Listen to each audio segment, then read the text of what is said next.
What it do, what it do, what it do, what it do, what it do. Soul visionaries and potential soul visionaries out there. I am your host, Sherrod Cohen, and you are rocking with the Soul Vision Podcast. You know that place where we keep it unfiltered and raw? We talk about anything from porn to politics, even those things you might have heard or even saw. Today I got my boy, my guest. You know what I'm saying? You know, he's not just a regular guest though. You know, we got something going on for the young guys out there. You know, this is my man Phillip Simmons. Now I got a lot of initials for this guy. No, you ain't gotta do that. You ain't gotta do that. We gonna just rock and roll with it, man. They'll figure it out. You know what I'm saying? Okay. Hey, we gonna put it down in the bio, my man's credentials, in case y'all. I know how some of y'all are. Y'all wanna test people and see if he really is who he is. So we gonna put it all down in the bio, man. What's up, my man? What's up? Bruh, it's been a long time. You know, Yeah. I've been waiting a long time to get to this moment to holler at you about this topic. You know, and I think it's really prevalent in our community that black men start to adopt our younger brothers. And you know, we had a brief conversation, and I think we're on the same page as far as the need for us as black men to step up for our young guys, man. So basically, I want to talk about depression, suicide in our community amongst our young men, and then I want to get your take on it. You know, your take, what you see are the problems, and what's the solutions. You know, from your perspective. Okay. Yeah, I mean, first I just want to say thank you, bro. Real man. Like, I mean, I think what people don't know out in this social media universe at this point, I'm first and foremost want to tell you thank you, man, for reaching out and having this conversation. I mean, this just goes back years for us. I mean, if people don't know, I mean, like we grew up together, we came in the same area, in the same neighborhood, and just childhood friends for years, man, and just learning things, learning each other, and just growing up together, right? So, I mean, we grew up together, and we had these, you had these ideas and everything else from that point, and Right. and I think a lot of people just don't really understand that. You know what I'm saying? As far as like how important it is to have childhood friends, particularly growing up in the neighborhood. And I know we go back from that point. But let's just jump right into it, man. So just to give you a little bit of and your family out there with the Powercast, and thank you guys for welcoming me as well to the Powercast as well for everyone out there who supports you from this way. Um, my background, I'm a therapist. I specifically work with, African American men. That's my specialty. That's what I do, and I'm great at it. You know what I'm saying? I'm not just good at it, I'm great at it, and because I'm great at it because I love it, to be honest with you. I just love working with this population. And like, you know, I, for me, man, it's about I'm not just one of them type of guys that's gonna sit back and just say, "Oh yeah, I'm a therapist," and people hear that type of stuff because I know you and I know how you do things. So we're gonna keep it 100 from this point in time. And I've never been afraid to tell my story and my history from this point in time, so people know exactly where that comes from. But yeah, man, Sharari, I think for me, what it starts at, man, for me, is like I specifically work with men who deal with substance abuse and addiction, right? Substance abuse, mental health from that point in time.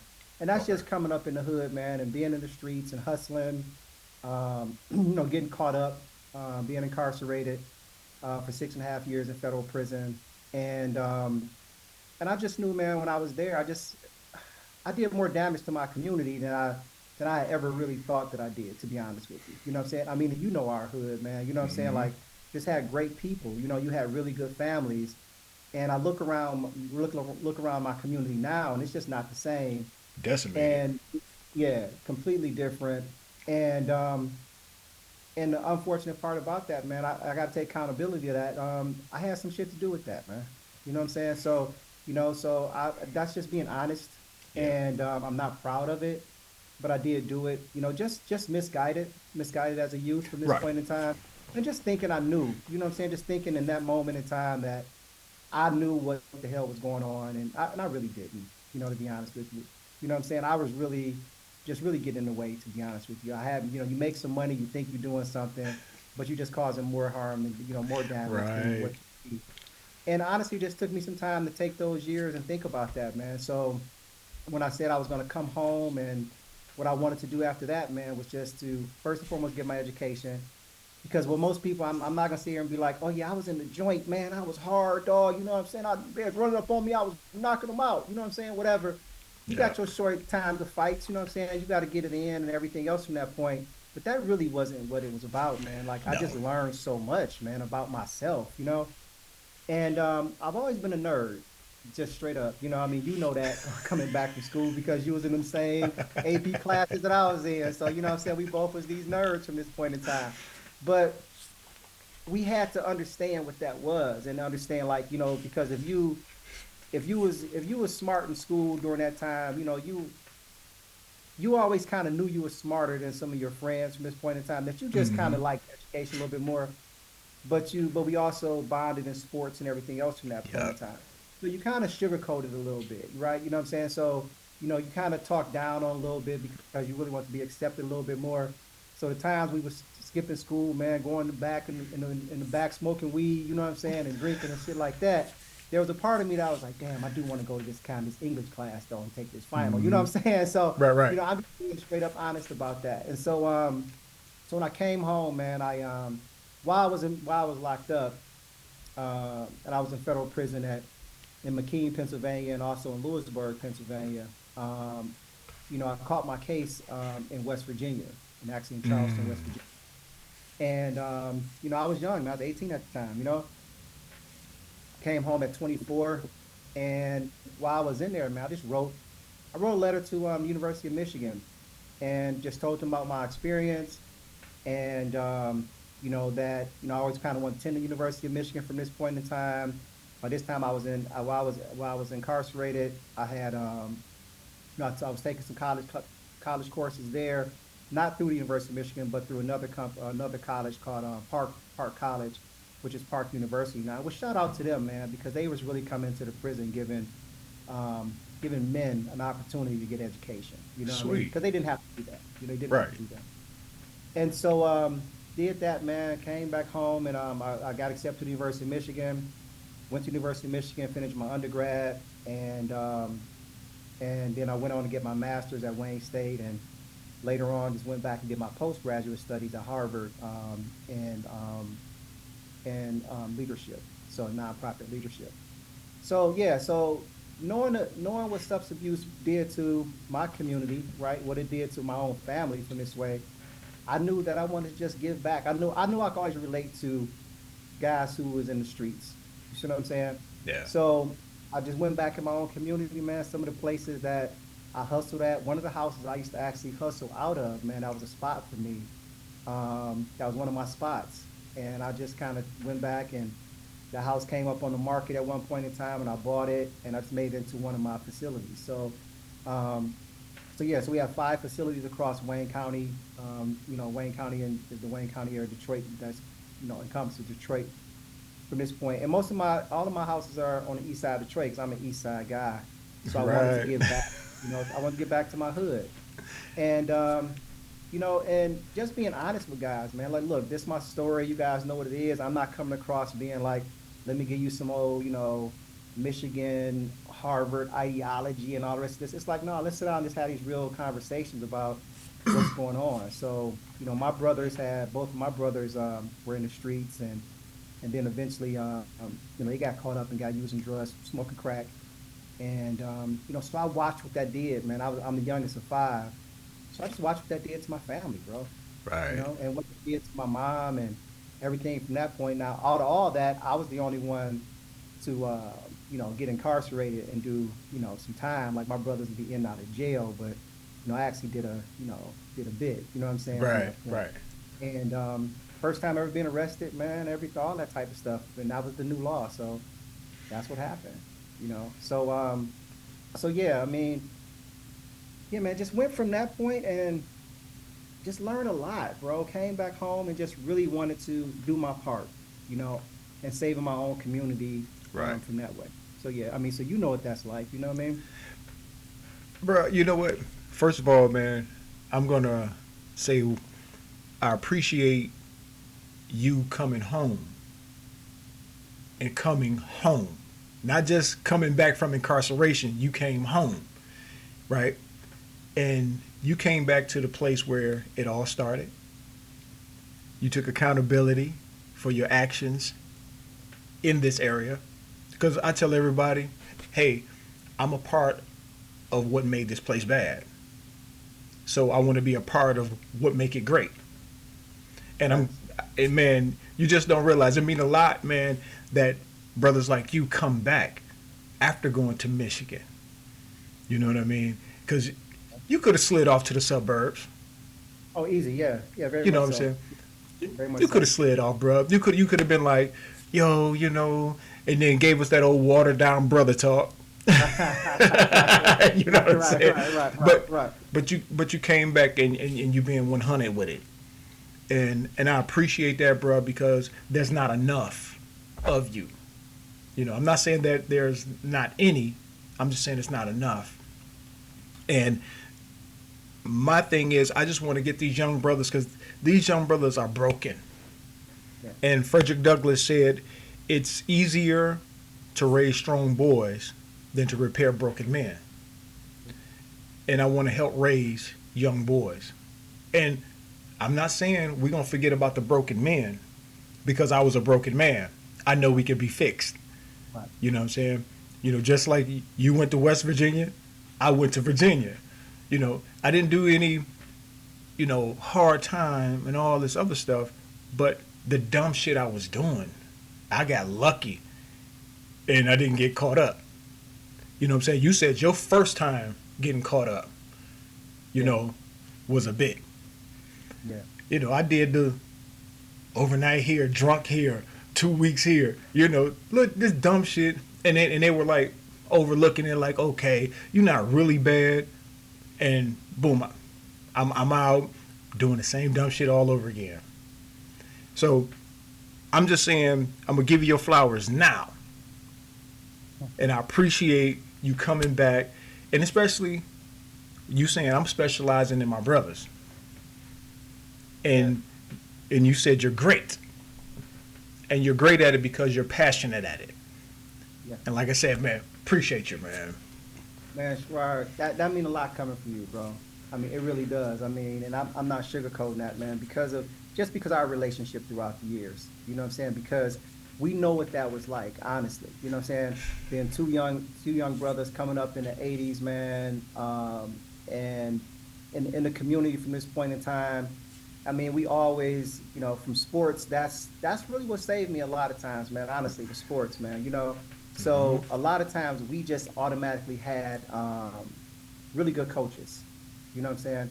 Really Yeah. good coaches who just taught me a lot. You know what I'm saying? So I had some really good coaches that taught me a lot of lessons from that way. So, um, man, overall, bro, it's that what really what made me want to come back, what made me come back home, man, is because I just really wanted to make my parents proud. I feel like I had just did a disservice to them, and I don't think people really understand how that really weighs on you. And that really weighs on you over time. And then you got to have different conversations about yourself. So with a lot of these young brothers, why I say I'm great at it, it's not only because I'm passionate about it, but I am them.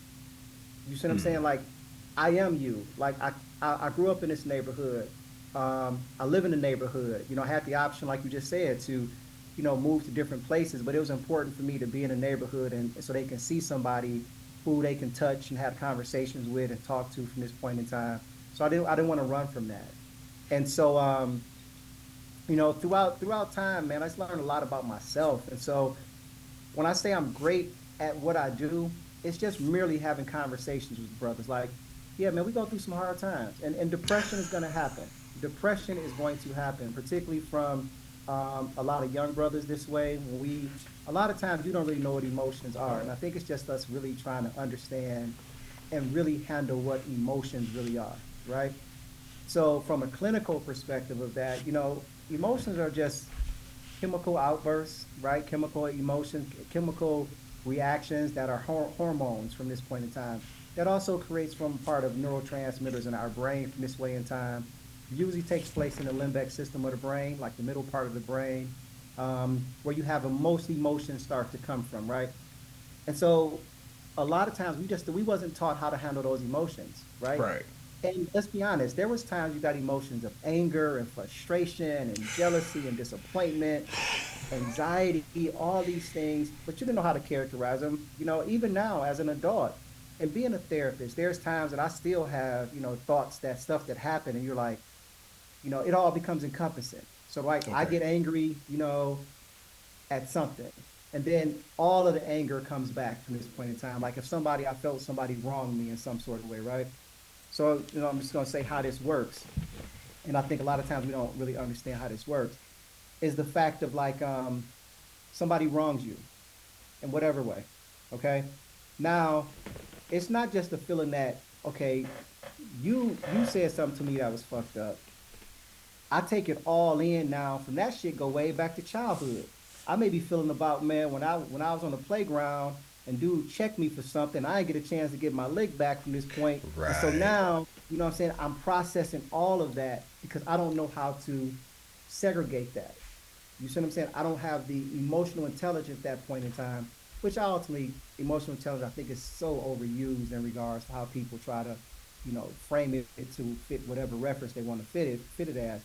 But you just didn't have the intelligence in that point in time to say, okay, let me segregate this. This has nothing to do with that. This has everything to do with this, right? This has everything to do with this other part of something this way. So, just learning that, man, taught me a lot from this point. And I just think that's what boys need to be taught. When we dealing with depression, this point, it's just an honest emotion. And we just got to Hmm. be honest about it, and we got to talk about it. And we can't beat ourselves up over it. And we got to allow kids to have the opportunity to say what they need to say, you know. And I don't think that we're doing that enough, honestly. I think No. I think the biggest part of it is we want to jump into it when you ask me about what I think the problem is, it's poverty, bro. Period. Point blank period. That's to me, I think that's the biggest attribute. The biggest Okay. attribute is poverty. Okay. But we group poverty in just thinking that poverty is associated with capitalism and money. Poverty is not just about money, right? It's the lack of everything that comes with that. It's the lack of education. It's the lack of access. It's the lack of health care. It's all these disparities. You want to just put lack in front of it. You don't have it, right? Healthy food, everything else from this point. And one of the biggest thing I'm seeing now in our community, honestly, we talk a lot about food deserts, but we got playground deserts. Kids don't have places to play anymore. Nope. If you just pay attention and look around, they don't have any places to go, Remember, we right? got They Hawthorne Rec. Right, exactly. We had Hawthorne Recreation Center, and then Lasky. they had the drop-in center at the church the one time from Yep. this point in time. Across the street So from you Nolan. had, yeah, Nolan, right? So we had, in the summer times you had to they open up the school to go swimming. Yep. Like now they've cut out so many of these programs, and the people who I'm just gonna keep so hopefully your audience understands this because I'm just gonna keep it real. I'm not going to try to sugarcoat it any type of way. The No, bro. people who have that we have given the authority to help us have failed us. And we just need to say that. You see what I'm saying? Yep. So like I live across the street, still from where I grew up at, moved back to my childhood home because that was extremely important to me after I got divorced. And everybody on this block has been on this block for over 50 years. So it's home, right? And across the street from the same middle school that I went to is now a K through 8 school, which is fortunately blessed enough that it stayed open, right? Yep. That they didn't, DPS has failed us. So let's be honest, Detroit Public Schools has failed us, not just on the lack of education, but you left all these schools abandoned and then just left them. What the hell is that? I mean, seriously, what is that all about, right? So you're contributing to the problem. And then you Right. ask yourself, well, why we don't see what the problem is? Well, look around. I mean, the problem is, and now across the street from the school that I'm at, you had a principal over there who created like a gardening program for the kids. So they would grow fresh food out there, everything else, and they would have to come out and work it. and I would go across the street and help them out with the program, and it was really cool. So these kids had a chance to grow food, Agriculture. prepare that as a exactly right agriculture from this point. The new principal come over there and cut it out. Why? For what? I mean, you can't say it's a budgeting situation because you're not even doing it. I mean, you just putting the kids into the program. The seeds come from a program, from a nonprofit program. It's volunteers that's helping out with the program from everything else. Why would you not offer healthy food and that? But see, they don't see the vision because what we've been lied to, they've been lied to as far as education is thing. Everything is based on the STEM now. Everything is about STEM. Well, first of all, everybody's not going to be good. Everybody's not good at math. Everybody's not going to be an engineer, right? No. No. So that's the problem that we're trying to do. We're trying to force kids into these jobs that they think that are going to be available, but there's so many other things that these lessons teach them, and we can be adding to that, right? So now, in all fairness to that principal, I haven't went across the street and talked to him or anything else like that from that point in time. I don't have Okay. a child at that school from this point. So I just saw that the program stopped. Now, what is now, in all fairness to him or her who's over there at this point, I don't know the rationale for not doing it. I Okay. just know that it's not being done. How about that? So, so yeah. So I think the biggest thing, man, honestly, it just boils down to poverty. And when we look at poverty, it's also we talk about the lack of things. We're also talking about the lack of, like, we still have a stigma in the black community. People say whatever the hell they want. That it simply boils down to this: I ain't going to counseling and I ain't going to no therapy because I ain't crazy. I ain't crazy. That's I ain't crazy. that's it right there. I Yeah, ain't crazy. I ain't crazy. I ain't crazy. So yeah, so the stigma comes from that a lot of times. And even like, I mean, I can be places, man, to have conversations with people, have a great conversation with somebody. And you know that then that thing comes up that they ask you like, oh, so what do you do for a living? You're like, well, I'm a therapist. And they're like, oh, you like, physical therapy? And I'm like, nah, mental health, substance abuse. And then they just bust up, bro. It's like that convenient thing. They're like, oh, okay. Hey, Mm. do you ever get it to where folks think in a normal regular in a regular conversation, you're analyzing them? Very much so, all the time. And that's what Okay. I'm saying. That's usually where it comes from. So after I had the conversation with somebody one time, the one girl just like one woman I was talking to one time at a some sort of party or event we were at, and she's like, "Oh, so all this time you just been diagnosing me, huh?" No, I haven't. It was just a conversation. You asked me what I did. This is what I do for a living. And literally, man, in the midst of the conversation, she just walked away. Right. So Damn. it's funny at times. I kind of, I'll be honest with you, I have a little fun with it at times, man. Um, but the seriousness of it, for real, Sharar, man, is the fact that it boils down to just poverty, Yeah. and we're not really um, putting our children and ourselves in a position to be healthy. Because I don't mean, I mean, if you look at us as, I mean, just look at us in regards, when I say us as black folks, Hmm. uh, we're not even taking care of ourselves, man. And Honestly. you know what, bro? The poverty thing. I agree with 100%. Mhm. The education thing, of course. I mean, I used to work I worked at Finney High School as a security guard, so Mm. I saw it all. You So know, yeah, and when I look at the lack of resources that we have across the board, it's not just the schools, it's our community, period. Our yep, community is filled with churches, strip clubs, dispensaries, liquor stores, car washes, all the things that doesn't net us anything, yep, you know. And, people tend to get upset when I say the single mommy experiment has failed. We need man, woman together raising children. Because you can be in poverty, but if you have a good structure, yeah, if you have discipline, because back in the day, we didn't have it all, yeah, but we had parents that gave us structure, organization, discipline. And I'm not going to say we were perfect, but at right, least when I was doing wrong, I knew I was doing wrong. I was just in this rebellious state of mind.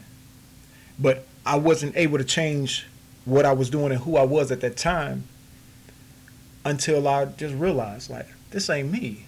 I wasn't raised like this. I'm not, I ain't no thug. I ain't no, you know what I'm saying? I'm not a gangster. None of this.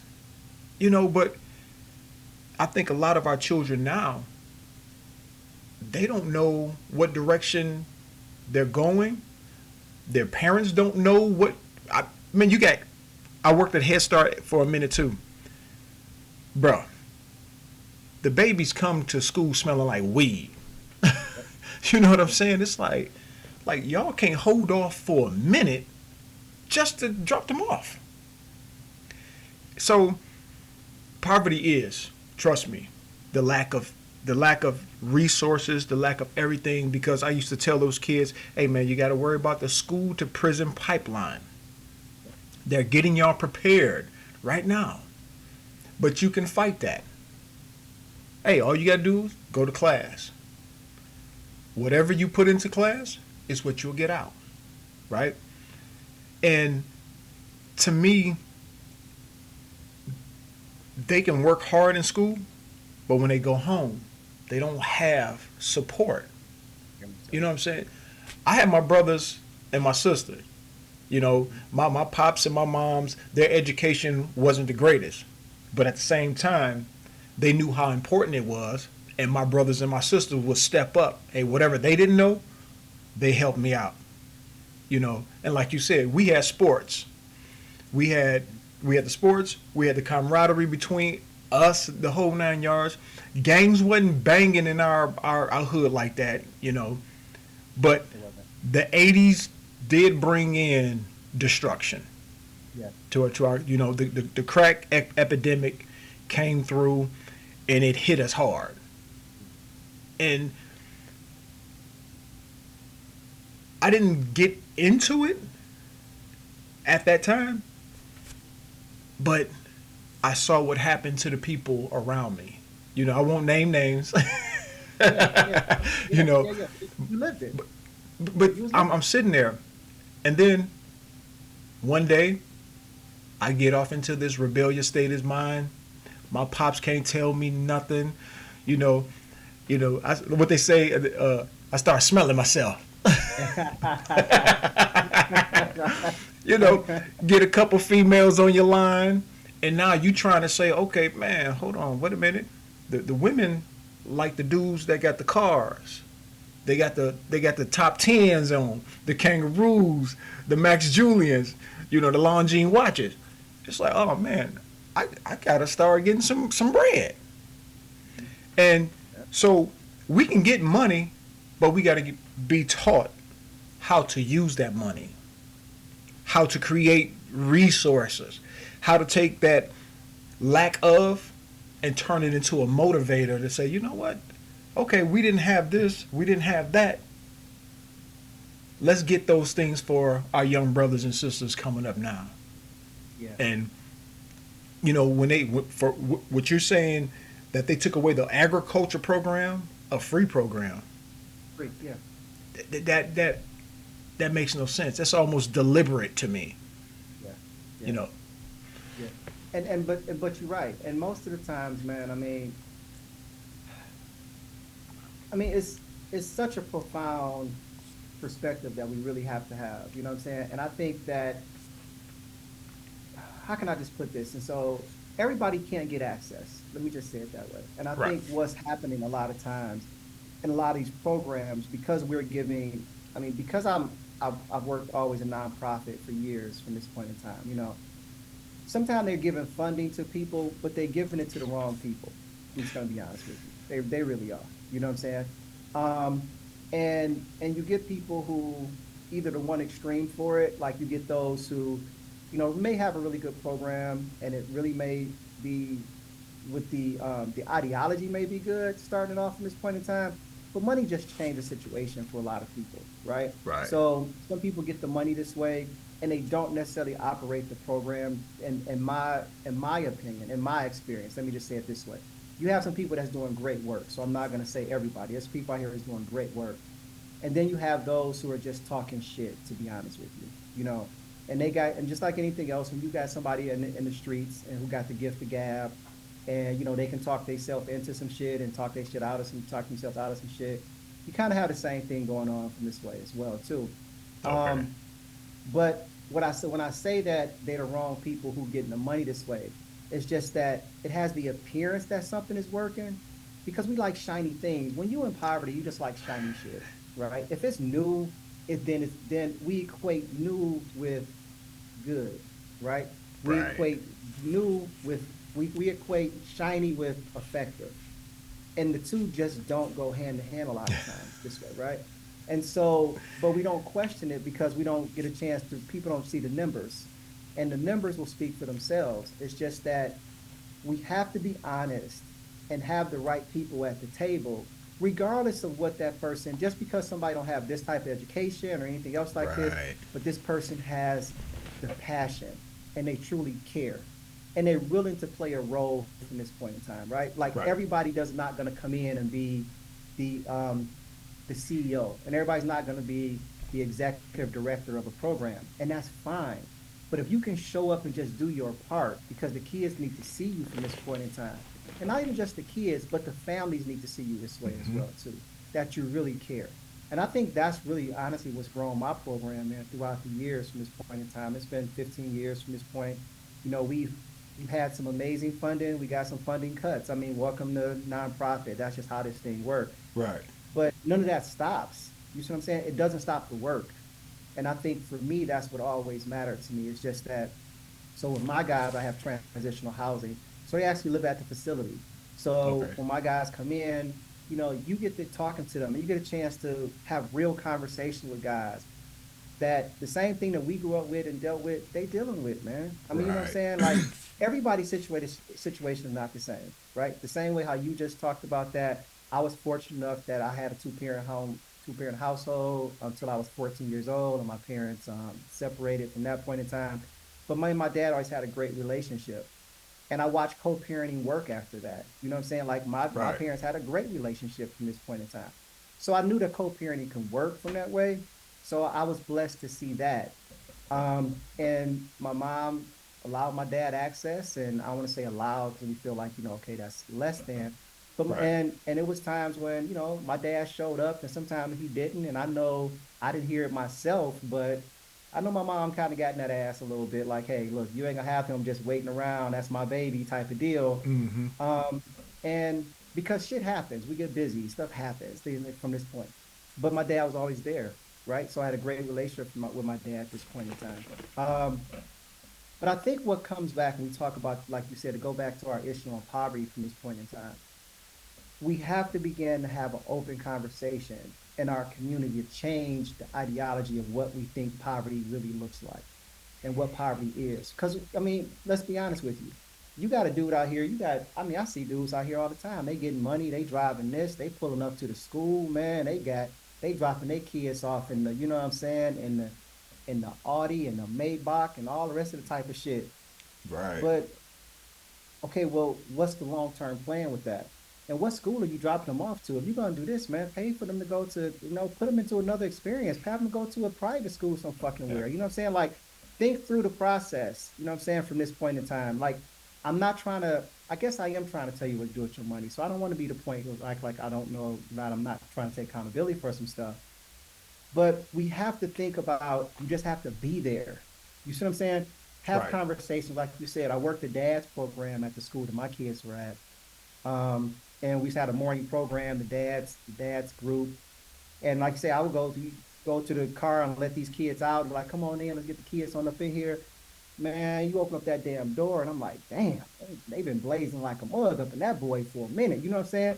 So, what does that do to the kids at the point in time from this point? So, we got to start asking ourselves serious questions. So, when you ask where I think what the problems are, is what you just said.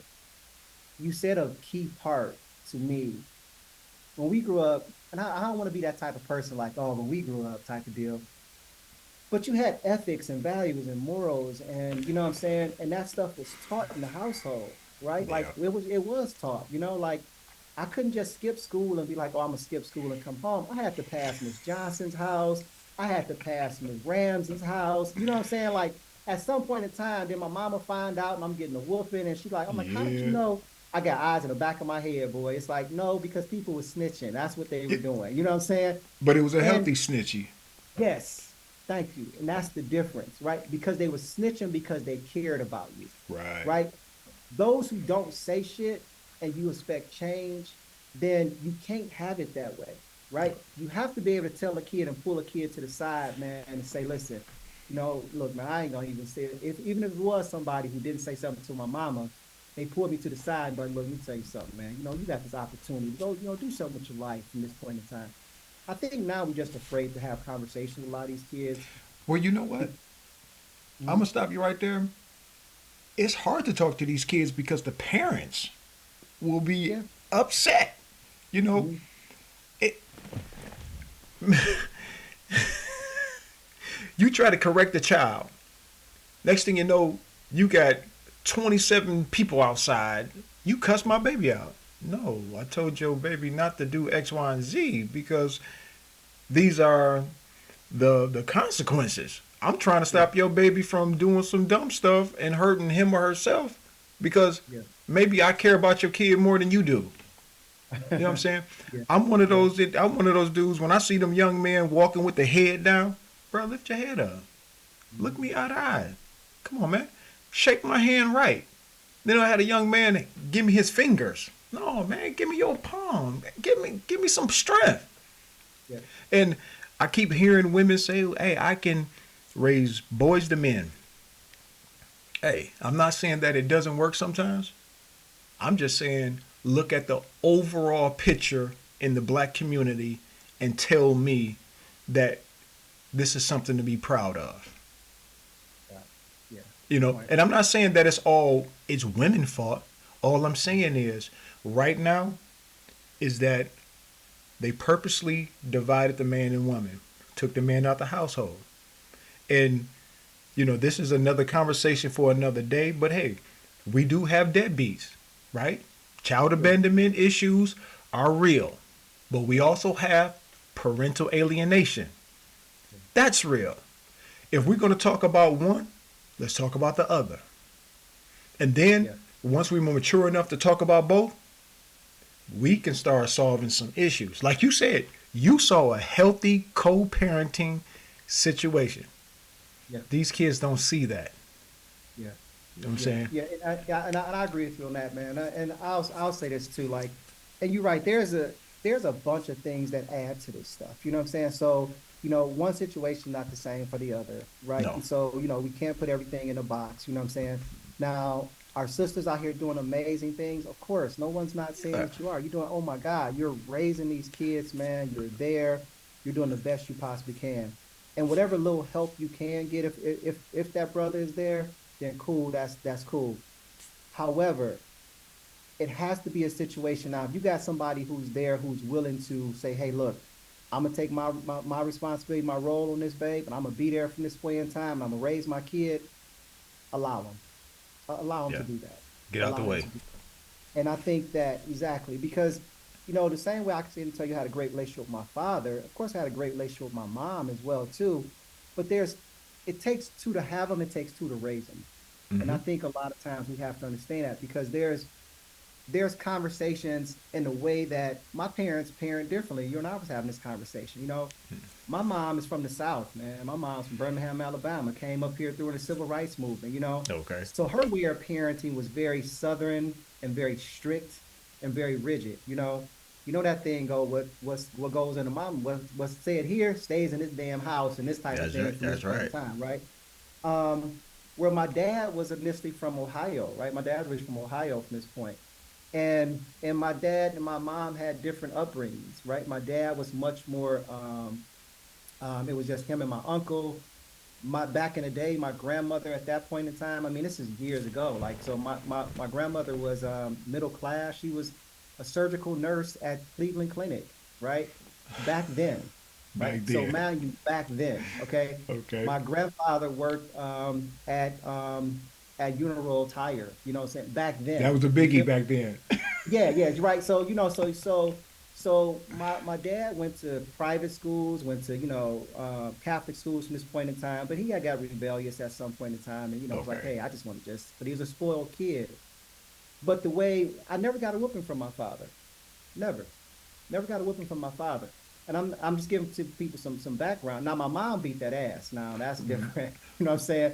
That was that southern, you know what I'm saying, like, type of deal. But my dad just had a way of talking to me and talking to us this way to say, you know what, like made you think about some stuff. Like, okay, so you did what now? Oh, I was riding my bike and we ran down on the expressway and what you did what? So now who was doing that? Me and Tommy was doing. Okay, so what? So Tommy said, let's go down here. So my dad was like, what the fuck? Wait. So it was a dumbass idea, but it wasn't your dumbass idea. You know what I'm saying? That's So what you a I'm doing. follower. Yeah, exactly. That was worse than anything else, bro. Trust me. You know what I'm saying? My dad was like, so I'm raising followers in this house now? Like, it just made me feel so um empty, right? So that I Okay. disappointed him in so many Hmm. ways from this point in time. Still to this day, here I am as a 54-year-old man, and I can tell you that I still got my mom was like, yeah, you can have that conversation all you want. I'm still gonna beat that ass, right? Which that was the case. But I don't really remember the whooping. I don't remember the whooping, bro. I remember that conversation with my father because I didn't want to disappoint my father. That's how important father, and I say that story not to be elongated to say it, but I say that story to say how important the role of my father was in my life and how the role that fathers play in our lives. Like the conversation is just different. You see what I'm saying? You know, It means to be different, right? It's that important, bro. hey, you That know part. what, man? People think the fathers are the one that beat ass. Yeah. My pop's he's from South Carolina, Mhm. Greer, South Carolina. My mom is from Greenville, South Okay. Carolina. My mom whooped our ass. Got the Yeah. got the branch off the tree. Yeah. You had to go get your own branch. Right. And if my father whooped us, it was because it was the last resort. Yep. And like your father, my pop's sarcastic. It's like so you just can't think for yourself. Exactly right. And you sit back and be like, you feel lame, Yes. Yep. you know, and that dynamic Yep. of mom's how she raised you and how pops do. When you get that together, man, it's one of those things where you could take the tools that both gave you Yep. and Yep. use them at the appropriate time. So, Very much so. Yeah. Right. Very much so. And that's, so so when you say that, I think that's a lot of times that we really have to have these conversations. And of course, I'm biased because I'm a therapist. So my thing is let's, what I would like to create in the community is let's just all get together and just have conversations, man. Because I mean, all this yeah, stuff is just really just talking through a lot of stuff, man, and really having some understanding. Same thing, like really what we saying, what our fathers made us do is think. It gave us yeah, critical thinking skills. That's yeah. really what that was about.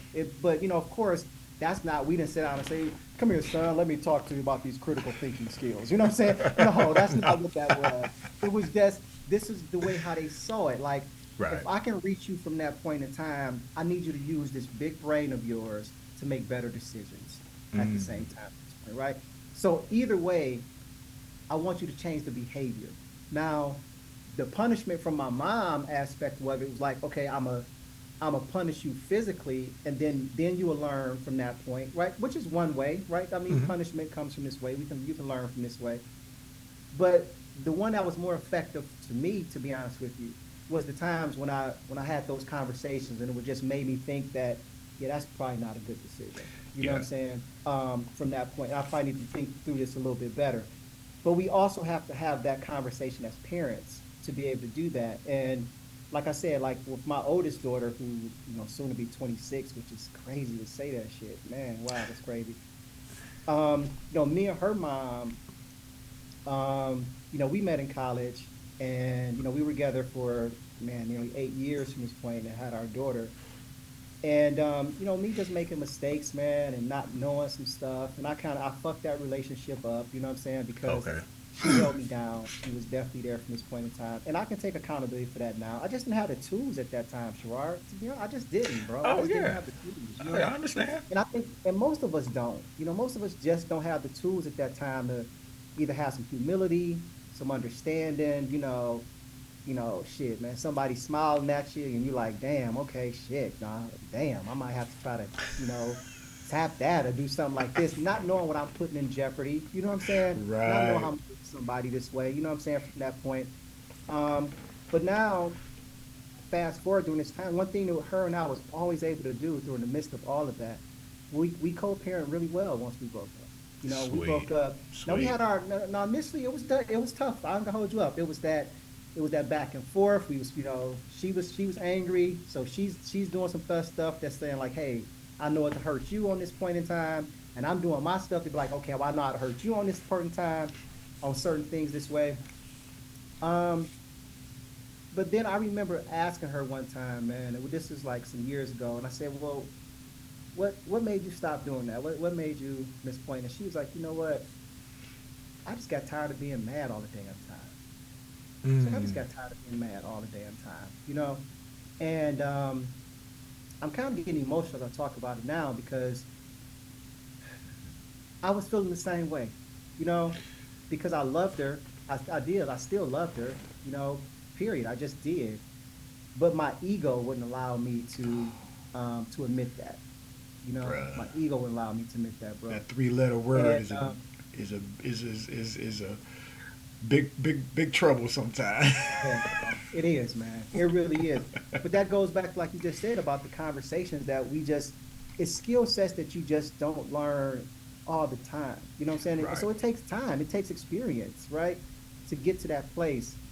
And which is crazy now because fast forward all these years, it's actually, it's been 30 years since I met her in that classroom from this point in time. And we rocking now. Like me and her back together Oh, and sweet. making this thing work, right? Okay. But we raised our daughter. Like, she always it was that access. Like she was like, you know what?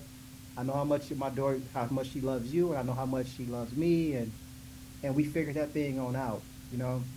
And it wasn't always easy, Oh no, bro. So I'm not gonna it sit ain't here and gonna act always. like it was. Nothing is ever always easy. No, man, no, man. But now what I've learned is that it's about accountability. I have to be accountable for my actions. But then I also learn some skill sets as well too, like learning some love and compassion and understanding. How about this for myself? That's where That's that's that's the one thing that young black men don't get. We don't get the part about how to treat ourselves, right? yeah, They tell us, "Hey, don't hit girls, respect your mama, open the door, all this good stuff," and it's viable. It's the truth. But first, learn to love you, so when you see that man, that boy that look like you, now you're not that anger. Because I had anger. I had a lot of anger, bro. Like, you know, um, me and Pops wasn't seeing eye to eye after a while. I got older. I'm thinking I'm smarter than him, because, oh man, I went further in high school than you know. And then, you get into that first fight with a grown up and you handle your business. You say, man, shit, yo, my daddy can't do nothing to me, man. right. I done put a fool on his back, right? Man, went 20 years without talking to him. That hurt. And I can see the mistakes I made. Wow. And I'm like, man, just imagine if I had his counsel before I did what I did. and where would I have been as opposed to where I'm now. Yeah. Now, don't get me wrong. Bumping my head, I learned a lot. Oh yeah. You Yeah. know, um, I went through the gunshots, the stabs, the drunk driving, crashing, everything possible to destroy me. I did it. Hmm. I had the suicidal frame of mind from like 18 until I had my first daughter. Hmm. Right, my first daughter with my ex-wife. And bro, when I sit back and I watch these young boys, I can see it. I can see anger. I can see it's not just anger. It's being afraid, Yeah. Yeah. right? It's feeling like the whole world is against me. All these things. I can see it in these young boys. That energy is telling me. All that walking around, your chest out, and it's, bruh, let it go. You burning Yeah. up a lot of unnecessary energy. Yeah. If we Yeah. said, hey man, sit down.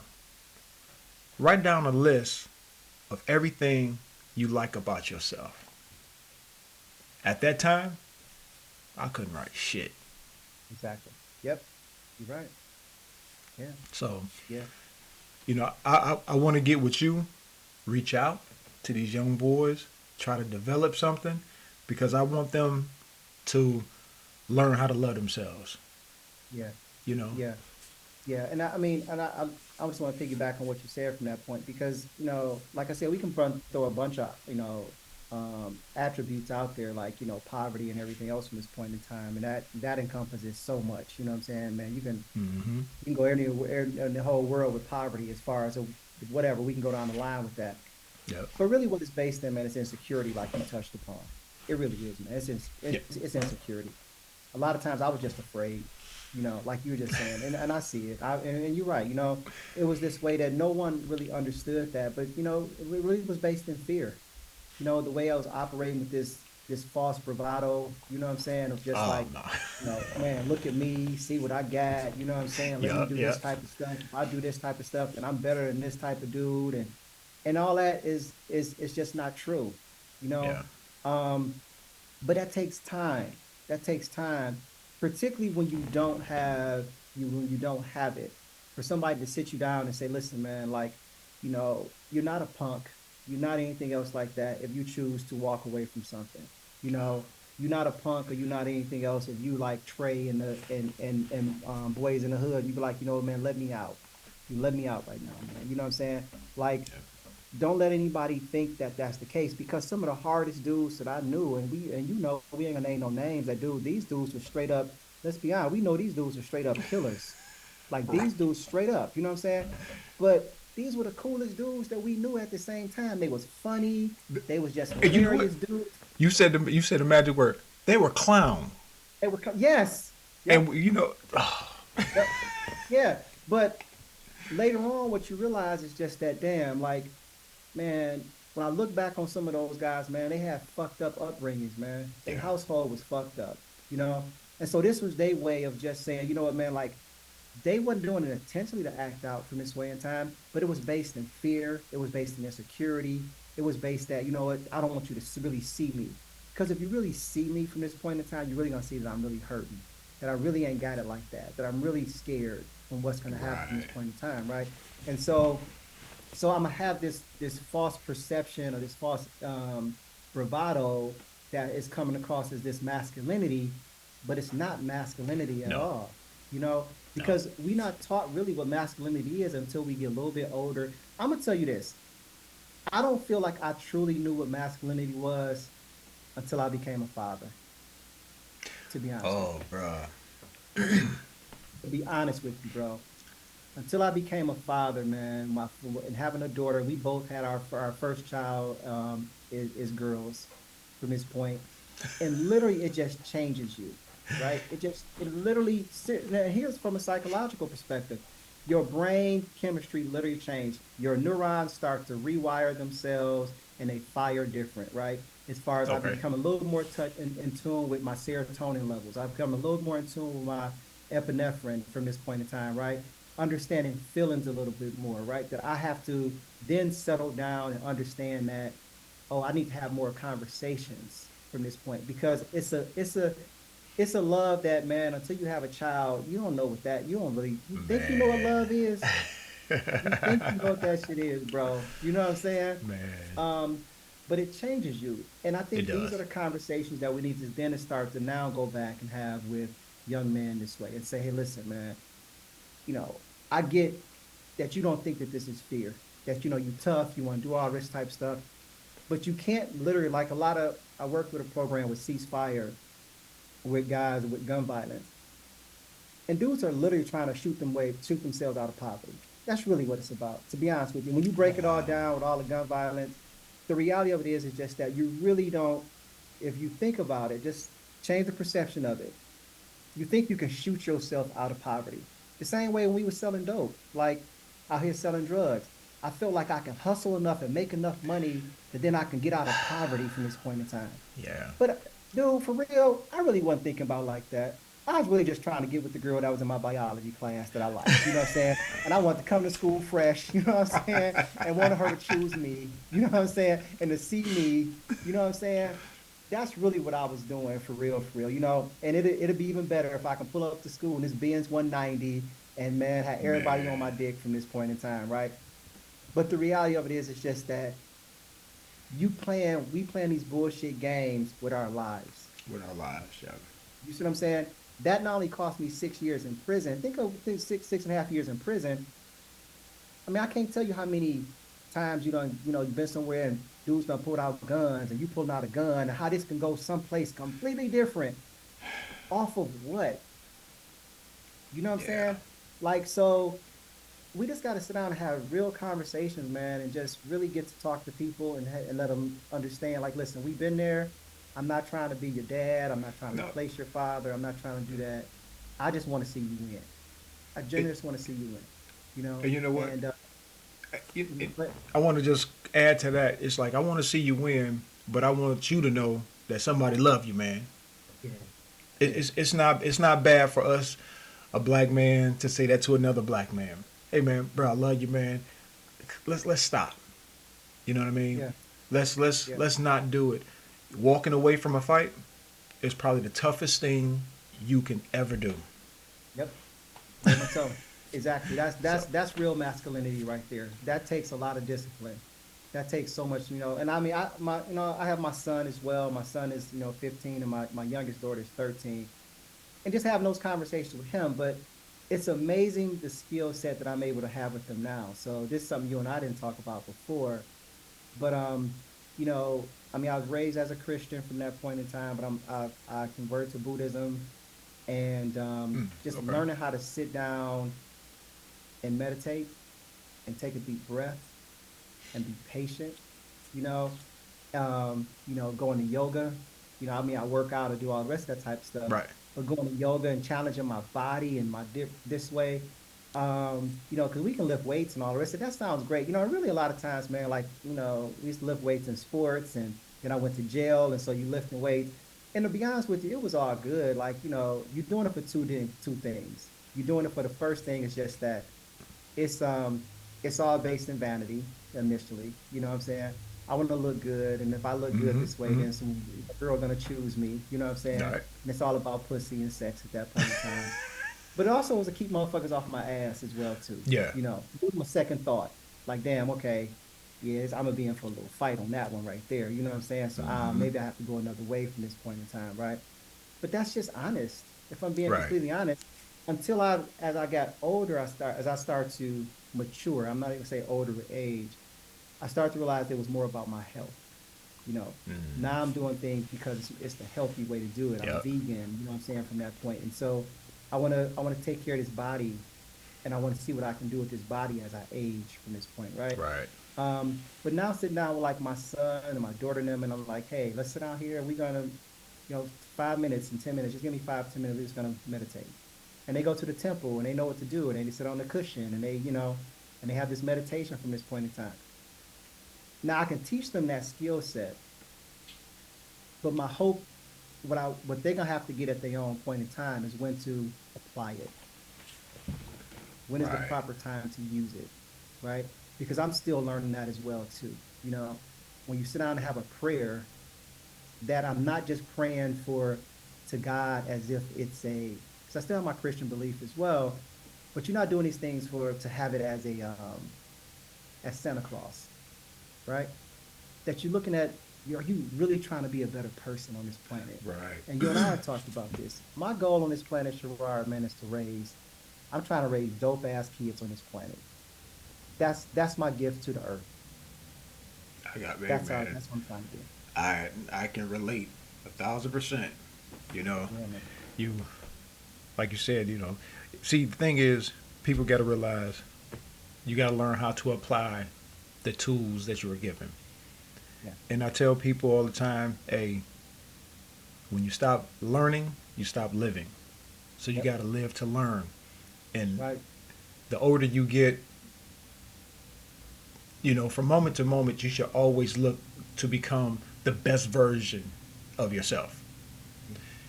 And going through all the things that I went through, and I'm at this stage in my life, it's like, look, I don't want no trouble from nobody, Yep. you Yeah. know. And brother, you don't have to take nothing from me. All you got to do is ask, and Right. I'll try to help you as much as I can. That I'm Yep. at that point. Yeah. I don't want to see any more bloodshed. I don't want to see any more brothers and sisters behind bars. I don't want to see any more mothers and fathers crying. I'm tired of seeing buried bodies. I'm tired of death. I just want to see us one day to do the one thing that we haven't done, and that's just work together. Yeah. Yeah. I agree. So we're in the same boat, man.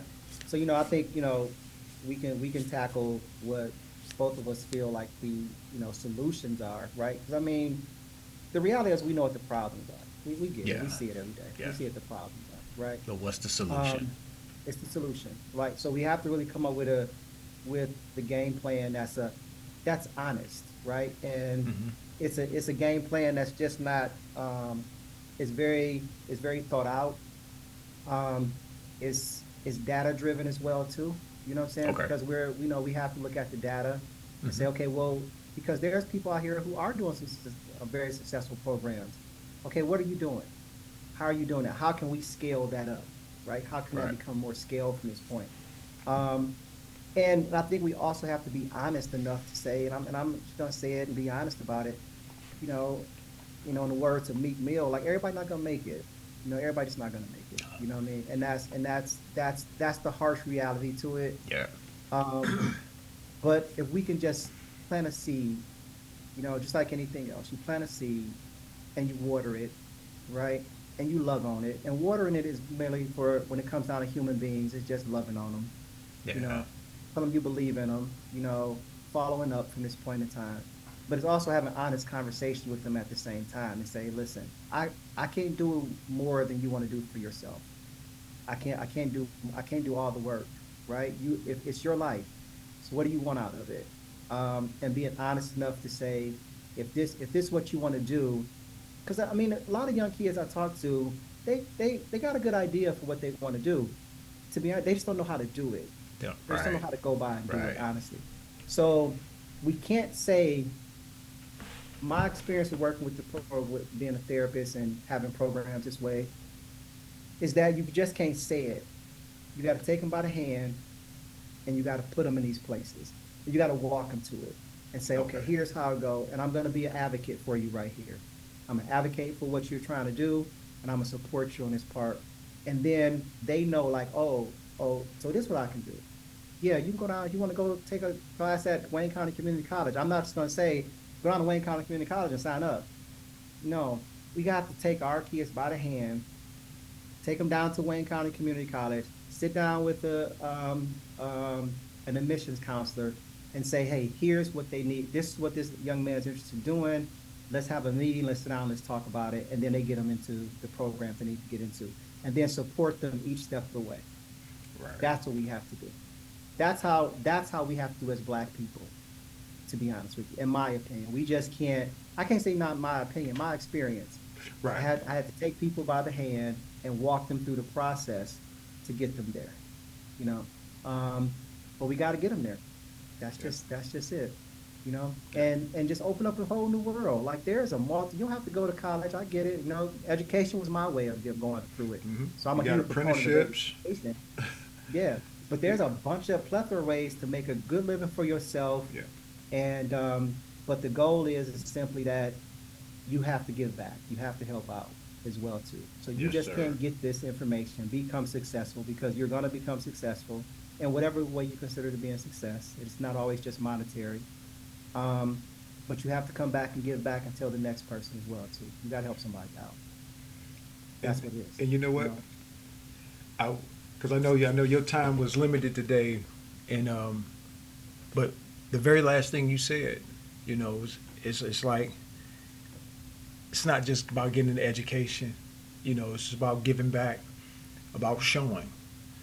And one more time, bro, I had to say I appreciate you, man, because you you're telling a story, right? You're telling your story, and I know you got people. Oh, we heard this story. You heard this story. Yeah, you heard the story. You heard it again and again and again. So when are we going to get tired of hearing this story? When are we going to change the narrative so that we don't have to hear this story anymore? You know, when are we going to say, you know what? Let's take responsibility, accountability for our demise in this neighborhood, across the country, and stop waiting for everybody else to come help us. Let's help us. Let's help each other, and let's give it 100%. You know, Yeah. and I'm not gonna say that it's gonna be some utopia. You know what I'm saying? We're gonna be like the Smurfs and shit and la la la la and all this bullshit. Right. No, it's always gonna be somebody against the plan. Yeah. Very much so. But Yeah. but hey man, like I said, I appreciate you coming through, man, and you know, giving us your experience, giving us your time, and not just on the podcast, but you're giving it real time, real life to real people that you're physically in contact with, you know. And I would love to sit down with you, man, and put these things together, tell folks about it, but then I would also like to come to help you in the real world and see what's going on, bro. And You that's know a what I'm done saying? deal, man. I You know, mean, I got your that's back if you need my help, man. oh man, that's a done deal, bro. I mean, so yeah, and I do need your help, honestly. You know what I'm Okay. saying? Because like I said, I mean, I have men at the locations in this way, and I got you know, other businesses as well where I have, you know, guys that I'm like, hey, we can sit down and have conversation with these guys because they need it as well too. They just need to be in front of other black men, to be honest with you.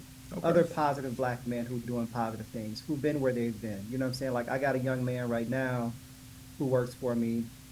I mean, he going through it, man, from a child support situation and all the rest of the stuff from that point. Yeah. And you know, and it's weighing on him. And I see, and he's a good kid. He's really trying to do the right thing. Um, Shit happens, right? Yeah, you got to pay child support. You're gonna do everything this way. But now, how can I let me base some experience off of this? That I'm not just gonna set you over there and say, "Oh well, tough luck." You know what I'm saying? I'm Hmm. doing him a disservice if I have some knowledge and experience with it, which I do, to say, "Hey, listen, man, it's not always gonna be easy, but let me give you some sort of tools that's gonna come in that doesn't um that doesn't demise who you are as a father and as a person. First and foremost, Right. as a human being, right? As a human being, You right? have to like go back to what you just said to teach someone to teach him through times like be patient with yourself. You're not gonna be able to do it all. You know, she can say, "Oh, you got to do all the rest of this, and you need to be giving me this and doing that." Look, man, if you ain't got it, you ain't got it, man. Right. What you gonna do, right? But that doesn't mean make you less of a father. Doesn't make you less of a person.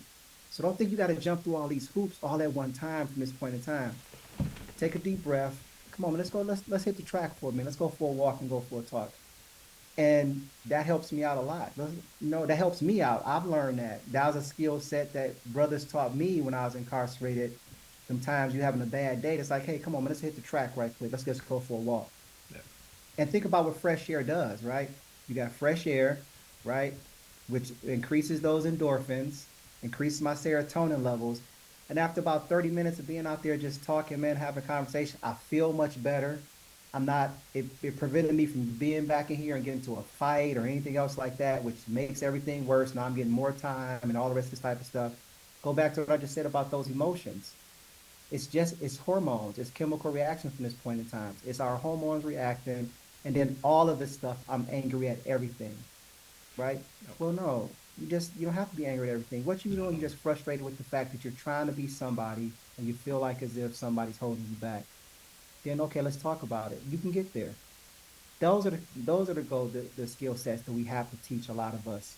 To teach a lot of men, to teach a lot of young boys, and go this way. And it just make the world a better place, in my opinion. Right, Now that may right. have a utopian perspective towards it, but I do feel like that it makes the world a better place, man. It does. I think it, you know what I'm saying? When we have men who have a clear head and a clear mind, definitely have God in their life. I don't care what you call God. I don't care what religion you follow. I can care less. Right. I'm being honest with you. As long as it's something that gives you a foundation to make you a better person, man, I'm all for it, bro. Right. So yeah, man. So yeah, so we good to go, man. Let's definitely get back together, Sherrod, and I mean that.